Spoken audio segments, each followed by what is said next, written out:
Good evening. With the Ghana Learning Channel's News in Capsule for Friday, January 28, 2022, I am Kingsley Bryan. Here are some of the top stories we're covering this evening. We'll tell you first that hinterland teachers have no need to travel, since their contracts can now be signed in their respective regions. Also, $4.9 billion to improve water distribution, potable water coverage and water supply infrastructure to be enhanced. Then, BIT to train 4,000 young people, as government sets aside $448.5 million to advance the work of the BIT. And in news from the region, we'll tell you, Jamaica Moves virtual tour launched. School children to get fitness boost with the initiative.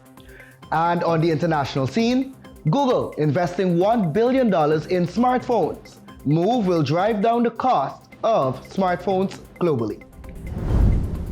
And now for the news in detail. The Ministry of Education wishes to advise that all recent graduates from Regions 1, 7, 8, and 9 of the Cyril Potter College of Education will not have to travel to the Ministry of Education in Georgetown to sign their contracts with the government of Guyana. Arrangements are being made to have them sign the contract in their respective regions. This process is being facilitated through the Office of the Deputy Chief Education Officer, Amerindian and Hinterland Education Development, an office which was created specifically for services like these. This initiative is applicable to teachers in Regions 1, 7, 8, and 9. Additionally, hinterland teachers were previously required to have a valid passport or ID card to sign their contract. This is no longer an immediate requirement. All graduates will sign their contract with or without an ID or passport, and will have an extended time frame of 6 months to acquire same. Meanwhile, in an effort to expand potable water coverage and improve water supply infrastructure nationwide, the government has allocated a sum of $4.9 billion to the Ministry of Housing and Water. Finance Minister Dr. Ashley Singh said emphasis will be placed on improved access, enhanced quality of service, and on reducing non-revenue water, in keeping with the Guyana Water Incorporated strategic plan for 2021 to 2025. To this end, several interventions were executed, including the drilling and construction of new wells at Luziknan and Wakanam, while the upgrade and expansion of St. Cuthbert's Mission water supply system was completed and is servicing 700 residents. The drilling of the new wells located at Chesney and Parika will be completed during the first half of 2022. Notably, Minister Singh said, in 2021, an old well at Parika Dam that was inoperable for 16 years was rehabilitated and is now providing improved water supply to 15,000 residents who will be receiving a 24-hour supply of water at a height of over 14 feet. In 2022, $394.5 million has been budgeted under the Hinterland Water Supply Program for new water supply systems at Philippi, Isanero, Warwata, and Tasserine in Region 7, Itabak in Region 8, as well as Yakarinta and Kotoka in Region 9. Minister Singh said it is estimated that 70% of the hinterland communities will have access to potable water by the end of 2022. The expansion of the Sophia and Eccles water treatment plants is also expected to be completed during the first quarter of 2022. And we'll tell you now that some 4,000 young people will be equipped in 2022 with the necessary technical and vocational skills to be gainfully employed, as government has earmarked $448.5 million to advance the work of the Board of Industrial Training, BIT. Senior Minister in the Office of the President with responsibility for finance, Ashley Singh, relayed to the National Assembly that our government's rapid development trajectory requires a skilled, qualified, and innovative workforce. Open quote, we have identified human capital development through technical and vocational skills as one of the most critical impetuses in our development objectives are to be met, end of quote. To ensure this, the government will partner with the private sector to provide relevant training to complement its ongoing plans to streamline the national skills training programs. Minister Singh said it is imperative that the technical and vocational training programs are tailored to accommodate the needs of the labor market in every sector. As such, the government plans to establish a Ghana Technical Training College with a campus at Port Morant this year, incorporating the renowned Gaisuka Port Morant Technical Training School with a budget of $260 million. The facility will also offer training programs in the areas of oil and gas, tourism, and hospitality. In 2021, BIT trained over 3,000 people in the areas of small engine repairs, shade house farming, refrigeration and air conditioner repairs, introduction to photovoltaic systems, solar installation, maintenance and repairs, electrical installation, and computer repairs, among others.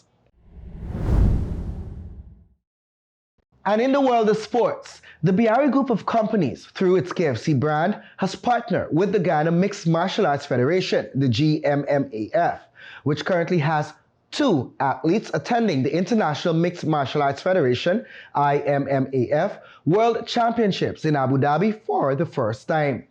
At a presentation ceremony held at the National Racquet Center, Wilford Avenue on Friday, GMMAF President Gavin Singh thanked the company for its contribution, which was pivotal in ensuring the team's participation. Singh also expressed that they are hopeful for a long-term partnership with the company. He further thanked the executive of the IMAF for their invaluable assistance and guidance, which ensured Ghana's first appearance at the event. The sponsorship by KFC Ghana was pitted at $1.5 million. She further wished the association continued success with reaffirming the company's commitment to the development of the sport. Corwin Dianju and Ijaz Cave became the first 2 Guyanese to compete at the IMMAF Amateur World Championship in Abu Dhabi. They both, however, suffered first-round exits. And in news from the region, the Ministry of Health and Wellness, in collaboration with the Ministry of Education and Youth, associations for principals and vice principals of secondary, primary, and infant schools, will be hosting a virtual Jamaica Moves in School termly tour across the 4 regional health authorities. Health Ministry said the initiative will commence with a low-impact 30-minute cardio session to be hosted at the first host school, the Queen's School, on Friday, January 28, and streamed via Zoom, YouTube, and Facebook at the Ministry of Health and Wellness, Government, Jamaica. The remaining legs of the tour, in addition to physical activity, will incorporate the healthy eating component of the Jamaica Moves in School program.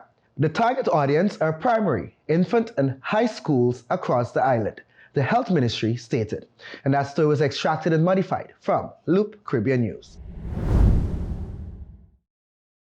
And on the international scene, Google is investing up to $1 billion in a major Indian telecom company, a move it hopes will drive down the cost of smartphones in a huge and rapidly expanding market. Google said in a statement Friday that it would invest $700 million in Bharti Airtel, India's second-largest telecom operator, and acquire a 1.28% stake in the company. An additional $300 million would be used for potential multi-year commercial agreements, the companies added.